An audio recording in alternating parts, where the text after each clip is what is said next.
책 읽어주는 여자 에젤 강미경입니다. 제가 지난번에 소개해드린 조혜련 집사님을 전도하신 이성미 집사님의 사랑하며 살기에도 시간이 부족하다 오늘 전해드립니다. 이제는 사랑만 하다 죽고 싶다고 고백하시는 사연 한번 들어보세요. 고등학교 졸업 후 뜻하지 않게 서울예전 방송연예과에 들어가게 되었다. 1, 2차 시험에 떨어져서 재수하려는 내게 아버지는 어렵게 살지 말라며 서울예전 원서를 내밀었다. 사실 나는 성우가 되고 싶었다. 하지만 의도치 않게 개그맨이 되어서 방송 일을 하게 됐다. 그것은 하나님의 인도하심이었다. 물론 나중에야 그 사실을 알았지만 1980년 대학 1학년 때 나는 제2회 TBC 개그 콘테스트에 얼떨결에 나갔다가 개그맨이 되었다. 같은 과 동기인 김은우가 나더러 나가자고 했다. 상금이 20만원이니 10만원씩 나눠 갖자는 말에 혹해서 일주일 연습해서 나갔다. 하지만 나는 그때까지 개그맨이 뭐 하는 사람인지도 잘 몰랐다. 그런데 뜻밖에도 그 대회에서 대상을 받았고 방송국에 첫 발을 디뎠다. 방송일은 마냥 신기하고 재미있었다. 더 신기한 건 내게 사람들이 잘한다, 재미있다, 천재라고 칭찬해 준 것이다. 태어나서 이런 칭찬을 처음 들었고 이후 날개를 단 것처럼 쉴 새 없이 방송을 했다. PD가 개그 소재를 주면 그것을 내 아이디어로 각색해서 써갖고 그러면 재밌다고 칭찬을 들었다.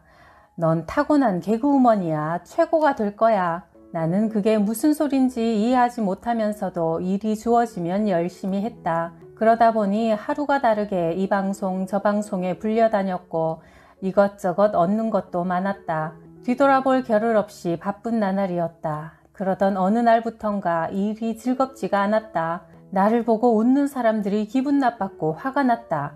왜 날 보고 비웃는 거야? 내가 웃기게 생겼어? 내가 비정상이야? 나는 개그맨이라는 직업에 회의를 느끼기 시작했다. 사람들이 나를 여자가 아닌 코미디언으로만 보는 것이 참을 수 없었다. 길거리에서 시비가 붙은 적도 있다. 아이고 이성미 아니야? 좀 웃겨봐. 되게 쬐끄맣네. 하기에 순간 화가 치밀어서 내가 우스우세요? 하고 따지고 들자 아줌마들은 어이없어 하며 인기 좀 있다고 어디서 싸가지 없게? 하며 눈을 흘겼다. 나는 당시 방송을 쉰 적은 없지만 늘 떠날 채비를 하며 살던 우울하고 까칠하게 겉만 나이 먹은 속은 상처 가득한 어린애였다.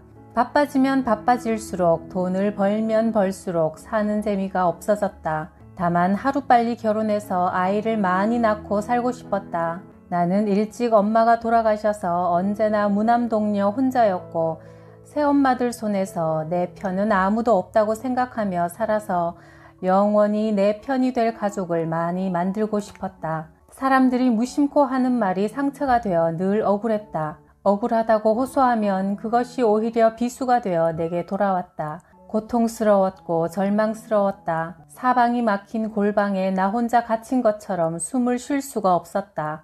그러다 문득 죽어야겠다고 생각했다. 그 순간엔 죽음만이 유일한 탈출구처럼 보였다. 죽음으로 억울한 내 심정을 알리고 싶다는 단순한 생각에 약국마다 다니며 수면제 70알을 모은 뒤 술과 같이 먹으면 바로 죽는다는 말이 생각나서 양주 한 병을 사서 같이 삼켰다. 먹는 순간 마음이 그렇게 편할 수가 없었다. 모든 게 정리되는 느낌이었다.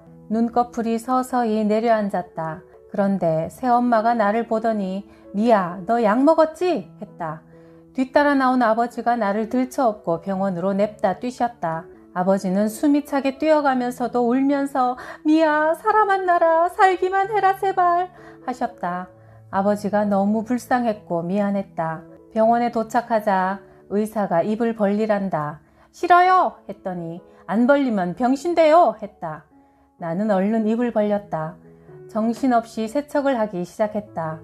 의사가 하는 말이 들렸다. 이거 봐. 신기하네. 약이 거의 안 녹았어. 참 신기한 일이네. 나는 그 소리와 함께 눈을 감은 뒤 이틀 후 깨어났다. 깨어난 세상은 나를 나락으로 밀어넣었다. 이미 내 자살 소식은 세상에 알려진 뒤였다. 나는 한 발짝도 밖에 나갈 수 없었다. 그때 새엄마는 내게 새벽 기도를 가보라고 권했다. 다음날 새벽 4시 모자를 깊게 눌러쓰고 교회에 갔다. 하소연할 데가 없어 내 발로 교회를 찾아갔다. 사람에게 고민을 털어놓으면 그 말이 눈덩이가 되어 오히려 내 뒤통수를 치던 시절이었다. 사실이 아니라고 부인하면 부인할수록 더욱 깊은 늪에 빠지는 것처럼 일이 커질 뿐이었다. 사람도 무섭고 일도 싫었다. 기도가 뭔지도 모른 채 맨 끝줄 귀퉁이에 앉아서 멍하니 있다가 돌아왔다. 그런데 이른 새벽에 일어나 차가운 공기를 마시는 것도 좋았고 교회에 앉으면 왠지 마음이 편안한 게 좋아서 그날 이후 매일 새벽 교회에 갔다. 긴 한숨만 쉬고 있어도 마음이 편안해졌다. 하나님, 저 왔어요. 안녕하세요. 저 내일 또 올게요. 안녕히 계세요. 저 또 왔어요. 잘 계셨죠, 하나님? 내일 또 올게요. 안녕히 계세요. 그러다가 하나님께 슬슬 말을 붙이기 시작했다. 하나님, 제 맘 아시죠? 저 너무 억울한데 말할 데가 없어요. 하나님은 제 비밀 지켜주실 거죠? 나는 새벽이면 늘 그 자리에 앉아 혼자 푸념을 늘어놓았다. 그렇게 혼자 새벽 기도를 하던 11일째 방언이 터졌다. 기도 방법도 모르는데 방언부터 터진 것이다. 집에서 방문을 잠그고 혼자 방언하고 밥 먹고 또 기도하면서 내 안의 모든 것을 토해내기 시작했다. 며칠 그렇게 기도하니 주체할 수 없도록 눈물이 쏟아졌다. 울다 방언하다 울다 기도하기를 반복했다. 그렇게 40일이 지나자 놀라운 일이 생기기 시작했다. 사람들에게 설명할수록 늪에 빠지기만 하던 일이 설명하지 않아도 해결된 것이다. 내 기사를 썼던 기자가 만나자더니 자기 마음대로 기사를 써서 미안하다고 사과했다. 그가 진심으로 용서를 구하니 화도 나지 않고 밉지도 않았다. 오히려 미친 듯이 기뻤다. 그때 나는 알았다. 기도하면 진실은 밝혀지는구나. 기도하면서 기다리면 다 해결되는구나. 나는 그 뒤로 억울한 일이 생기면 골방으로 들어가 하나님께 1:1 면담 신청을 한다. 하나님 아버지께 다 이르고 털어낸다. 주님밖에 풀어주시는 분이 없다는 것을 알기 때문이다. 하나님 아버지는 내 기도를 기다리신다. 그리고 진실을 밝혀주신다. 사람이 도저히 할 수 없는 모든 것을 해주신다. 너는 기도할 때 골방에 들어가 문을 닫고 은밀한 중에 계신 네 아버지께 기도하라. 숨어서 보시는 네 아버지께서 갚아주실 것이다. 마태복음 6장 6절. 2002년 애들 셋을 데리고 캐나다에 이민을 와서도 새벽 기도에 나갔다. 기도하고 말씀 보고 성경 공부를 하면서 내 성격 중에 모관하고 뾰족뾰족한 부분들이 깎여나가기 시작했다. 그렇게 내 울퉁불퉁한 모양이 차츰 변해가고 있을 즈음 서울에서 충격적인 소식을 접했다. 톱 탤런트 최진실 자살. 나는 내 눈을 의심했다. 나는 너무 놀라 기도했다. 하나님, 어떻게 이런 일이? 그 가족을 위로해 주세요. 후배들이 힘들어하고 있습니다. 이 일이 후배들에게 나쁜 영향을 미치지 않게 해주세요. 새벽마다 연예인 후배들의 이름을 부르며 다급하게 기도했다. 며칠 뒤 한 후배에게서 전화가 왔다. 너무 불안해서 잠도 안 온다는 그는 다음엔 내 차례가 아닌가 해서 두렵다고 했다. 그런 후배들에게 내가 해줄 수 있는 말은 그저 기도하자였다. 서울의 밤 11시가 밴쿠버의 새벽 6시니 그 시간에 맞춰 알람을 해놓고 함께 기도하자고 했다. 나는 스스로 삶을 포기하고 먼저 간 그 후배가 너무 안타깝고 마음 아파서 꺼이꺼이 울기만 했다. 그렇게 몇 날을 기도하는데 하나님은 내게 더 큰 일이 일어날 거라는 마음을 주셨다. 그런데 얼마 뒤 노무현 대통령의 자살 소식이 들려왔다. 나는 그날 얼마나 두렵고 떨렸는지 모른다. 그렇게 중보 기도하던 어느 날 내 입에서 뜻하지 않은 기도가 나왔다. 주님, 제가 가겠습니다. 나는 깜짝 놀랐다. 내가 지금 뭔 소리를 하는 건가? 어디를 가겠다는 거야? 가야 하는 건가? 내가 한국에 가서 뭘 한단 말이지? 내가 간다고 바뀔 것도 없는데 여기서 기도나 하자. 그런데 후배들한테서 전화가 오기 시작했다. 언니, 오면 안 돼요? 언니, 다시 올 생각 없어? 내가 다시 돌아간다고 뭐가 달라질까? 난 머릿속이 복잡해지기 시작했다. 그러던 차에 한국에 건강검진을 하러 나오게 되었다. 모처럼 후배들을 만나 이런저런 얘기를 하다가 새벽 1시쯤 홍대 앞에서 택시를 타려고 걸어 나오는데 정말 놀라운 경험을 하게 되었다. 길바닥에 술에 만취해 쓰러진 여학생을 예수님이 울며 끌어안고 있는 모습을 똑똑히 본 것이다. 가슴 깊은 곳에서 눈물이 뜨겁게 솟구치더니 내 입에서 이런 고백이 터져나왔다. 주님, 제가 저 한 아이를 살릴 수 있다면 저 다시 한국으로 오겠습니다. 나는 드디어 2002년에 한국을 떠난 뒤 7년 만에 다시 돌아오게 되었다. 과거에는 앞뒤 재지 않고 세상 일을 저질렀다면 이제는 주님의 일로 사고칠이라는 마음으로 돌아왔다. 나는 다시 새벽 기도를 하기로 했다. 새벽에 나가보니 예전에 보이지 않던 모습들이 눈에 들어왔다. 새벽까지 비틀거리며 술잔을 기울이거나 술병들과 같이 널브러져 있거나 자기 속내를 주저리 털어놓는 사람들이 눈에 들어왔다. 나는 그들의 외로움이 느껴져서 그들을 위해 기도하기 시작했다. 주님, 저 사람들도 당신의 자녀입니다. 그냥 버려두지 마시고 주님께로 돌아오게 해주십시오. 나는 내가 한국으로 돌아오는 순간부터 무슨 큰일이 일어날 줄 기대했다. 그러나 아무 일도 일어나지 않았다. 그저 고요했다. 나는 실망해서 하나님께 따졌다. 아니, 하나님, 뭔가 놀랄만한 표적이 일어나고 사건이 펑펑 터져야 하는 거 아니에요? 그러자 주님은 내게 전혀 엉뚱한 말씀을 하셨다. 눈물로 단을 거두어라. 네가 눈물 흘려서 싹을 내야 할 땅이다. 곳곳에 씨가 뿌려져 있으니 눈물로 그 싹을 틔워라. 아니, 하나님, 내가 씨앗이 어디에 심겨 있는지 알아야 눈물로 싹을 내죠. 이런 넓은 땅에 언제 눈물로 싹을 내냐고요. 그러자 주님은 그 방법까지 가르쳐 주셨다. 내가 곳곳에 씨를 뿌려 놓았으니 네가 무릎 꿇고 눈물로 기도하는 그곳에서 싹을 틔울 것이다. 그때까지 잠잠히 눈물로 기도해라. 급한 마음으로 뛰지 말고 먼저 무릎으로 기도해라. 나는 그제야 깨달았다. 주만 바라봐야 한다는 걸. 내가 뭘 하는 게 아니라 내가 기도하면 주님이 일하시는 거였다. 그날부터 나는 무릎을 꿇고 연예인 후배들의 이름을 하나하나 부르며 그들을 위해 간절히 기도했다.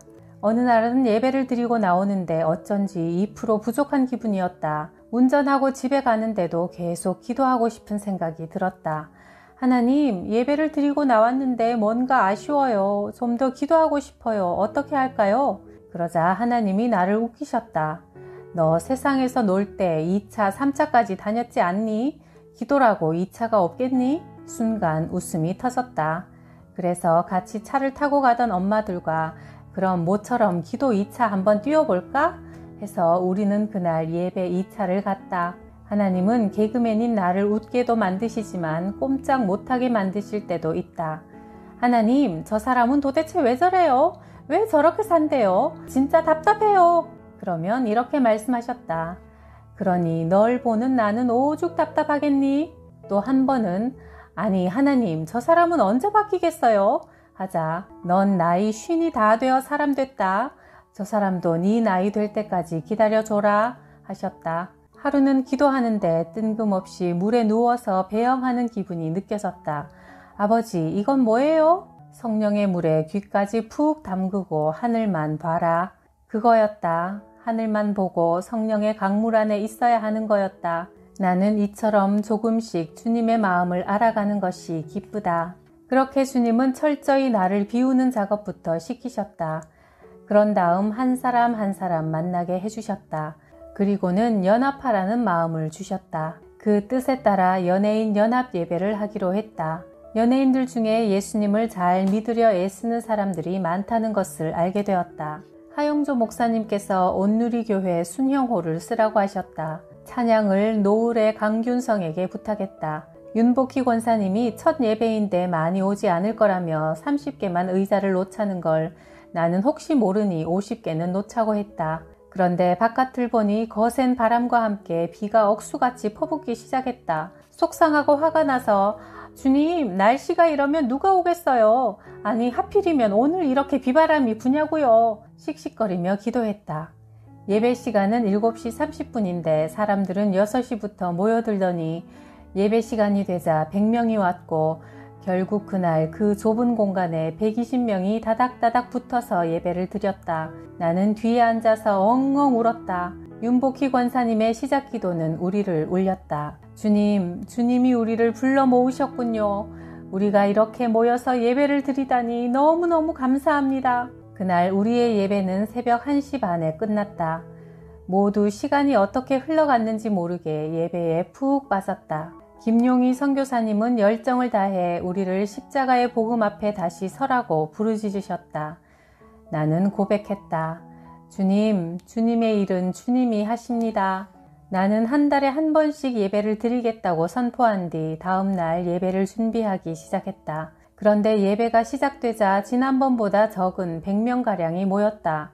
아니 주님, 왜 애들이 줄었죠? 부흥은 계속 늘어나는 게 아닌가요? 내가 실망해서 투덜대자 주님은 이렇게 말씀하셨다. 너는 숫자가 중요하니? 나는 숫자가 중요하지 않다. 사람의 숫자가 많아지는 게 부흥이 아니라 한 명의 예배자가 세워지는 게 부흥이다. 너는 사람의 숫자에 연연하지 마라. 구경꾼은 떠나갈 것이고 제자만 남을 것이다. 그 순간 나는 망치로 머리를 맞은 듯이 멍해졌다. 주님, 오늘 주님이 찾으시는 예배자가 없다면 제가 그 예배자가 되겠습니다. 그래서 우리 연예인 연합 예배의 표어는 이렇다. 주님은 한 명의 예배자를 찾으십니다. 그게 바로 당신입니다. 이제 나는 사람이 많이 오건 적게 오건 신경 쓰지 않는다. 오직 예배에 온 마음을 다해 집중한다. 그리고 이 중 누군가가 영과 진리로 예배드리는 예배자로 세워지길 기도한다. 우리의 예배지에는 이런 글이 있다. 촬영 안 됩니다. 섭외 안 됩니다. 녹음 안 됩니다. 우리는 철저하게 우리끼리 하나님 앞에 모여서 마음껏 찬양하고 기도하며 눈물 흘리고 감사함으로 예배드리는 데만 집중한다. 오직 주님께 집중하는 예배 속에서 삶으로 살아나는 예배자가 나오리라 믿는다.